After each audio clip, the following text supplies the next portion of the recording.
मीरपुर नाम के शहर में तेजस अपनी पत्नी नीरू के साथ रहता था। पति पत्नी दोनों ही नौकरी करते थे। एक दिन तेजस गांव अपनी माँ के पास फोन करता है। हेलो, प्रणाम माँ। जीते रहो माँ, तुम दादी बनने वाली हो हैं? अरे वाह, ठीक है बेटा, मैं कल ही आती हूँ। जब माँ जी शहर पहुंची तो बेटे बहू ने बहुत अच्छे से स्वागत किया। लीजिए माँ जी, चाय। अरे गर्मा गर्म पकोड़े ले आओ माँ के लिए। नीरू रसोई में गई और 2 मिनट में ही पकोड़े ले आई। जी ये लीजिए। बहू जादू से बनाए हैं क्या? अभी तो रसोई में गई थी। यम्मी। माँ जी, शीला रसोई में पकोड़े तल रही है, मैं बस लेकर आई। हे भगवान, मेरा धर्म भ्रष्ट कर दिया तूने। अब तो गंगा जल से शुद्धिकरण करना होगा। दूसरे दिन, माँ जी मैंने नाश्ता बना दिया है, ऑफिस जा रही हूँ। पर अभी तो घर का सारा काम पड़ा है। शीला आती ही होगी, झाड़ू पोछा बर्तन कपड़े वो सब कर लेगी। हमारे जमाने में घर का सारा काम हम ही करते थे। जी माँ जी, आप बहुत होशियार हैं, मैं घर ऑफिस दोनों नहीं संभाल पाती। तो जरूरत क्या है घर से बाहर जाकर चाकरी करने की? वैसे भी घर का काम खुद करने से घर में बरकत आती है, समझी? पर माँ जी। पर वर कुछ नहीं, इस महीने की पगार मिले फिर ऑफिस बंद। हाँ।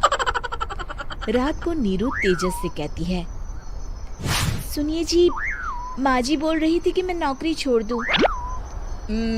वैसे ठीक ही तो है, अभी तुम्हें आराम की जरूरत है। फिर भी आराम कहाँ, शीला को छुड़ाने के लिए बोल रही थी। तो अब 24 घंटे में इतना काम तो कर ही सकती हो। पर जॉब पसंद है मुझे, घर पर मन नहीं लगेगा।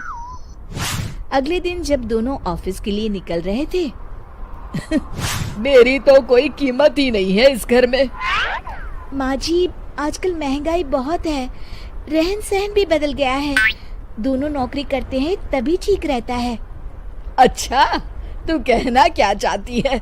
मेरा बेटा तुझे बिठा के खिला नहीं सकता?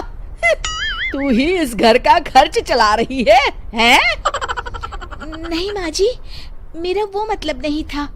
मतलब खूब समझती हूँ, ये बाल धूप में सफेद नहीं किए मैंने। हाँ।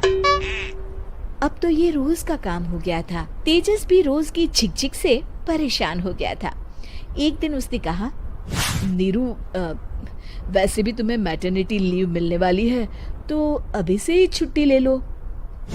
पर क्या, मेरी सैलरी अच्छी खासी है। आखिर नीरू ने रिजाइन कर दिया। जब बच्चा हुआ तो घर में सब बहुत खुश हुए। कुछ दिनों बाद तेजस फाइल देख रहा था। क्या हुआ तेजस, कुछ परेशान लग रहे हो? हाँ, वो हमारी जितनी सेविंग्स थी वो तो हॉस्पिटल में और छठी के फंक्शन में खत्म हो गई है नीरू। और अभी वैसे मंदी चल रही है तो मैं बोल रही थी कल मुन्ना को हेपेटाइटिस का टीका लगवाना है। नीरू, क्या पोस्टपोन नहीं कर सकते? नहीं जी, बिल्कुल नहीं। अब तेजस को समझ में आ रहा था कि उससे गलती हुई है। पैसों की कमी का असर घर के माहौल पर भी पड़ रहा था।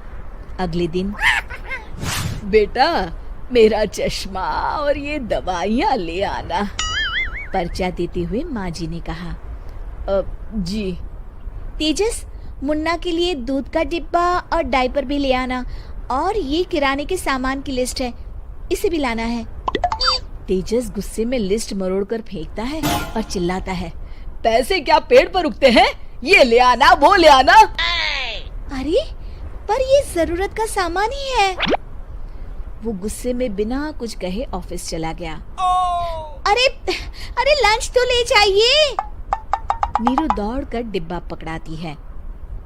एक दिन खाना खाने के बाद, नीरू, अब तो मुन्ना कुछ बड़ा हो गया, तो अब तुम वापस ज्वाइन कर लो ना जॉब। पर इस रिसेशन में जॉब मिलना बहुत मुश्किल है। ट्राई तो करो। फिर मुन्ना, माँ जी है ना, और एक फुल टाइम मेड भी लगा लेंगे। पर माँ जी, उन्हें तो पसंद नहीं।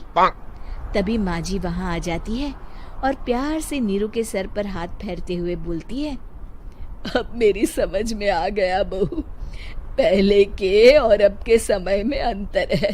तुम काम शुरू करो, मुन्ना की जिम्मेदारी मेरी। मेरी प्यारी माँ जी। ये कहकर नीरू उनके गले लग गई। शिक्षा, परिवर्तन संसार का नियम है, हमें भी समय के साथ चलना चाहिए। उम्मीद है कि आपको हमारी ये कहानी पसंद आई होगी। कृपया हमारे चैनल को सब्सक्राइब करें और सभी अपडेट्स के लिए बेल आइकन जरूर क्लिक करें। और हाँ, वीडियो लाइक और शेयर करना मत भूलिएगा। Bye bye.